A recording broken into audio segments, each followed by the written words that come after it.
Hey guys, അങ്ങനെ നമ്മളിപ്പോൾ ഒന്ന് ഞായറാഴ്ച വെളിയിലേക്ക് ഇറങ്ങിയിരിക്കുകയാണ്. ഒരു കുട്ടീനെക്കാളുള്ള പരിപാടി കൂടി ഉണ്ടായിരുന്നു. അപ്പം നമ്മളങ്ങനെ ഗിഫ്റ്റ് വാങ്ങാൻ വന്നിരിക്കുകയാണ്.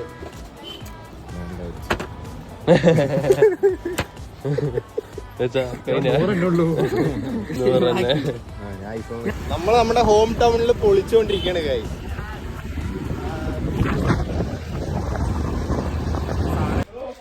മാമൻ വീട്ടിലിരുന്ന് വയസ്സായി തോന്നുന്നു.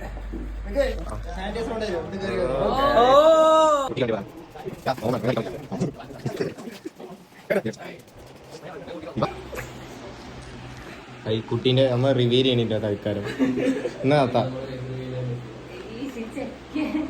നമ്മളെല്ലാരും എത്തിയതാ, ആളുകളൊക്കെ എത്തി, നമ്മൾ സംസാരിച്ചിരിക്കും. വെയിലൊക്കെ ആയതുകൊണ്ട് പിന്നെ നോമ്പൊക്കെ ആയിട്ട് ആർക്കും തിന്നാനൊന്നും ഇല്ലാന്ന് പറയണ അസീവ്. എല്ലാരും കഴിച്ചോണ്ടിരിക്കുക. നോമ്പ്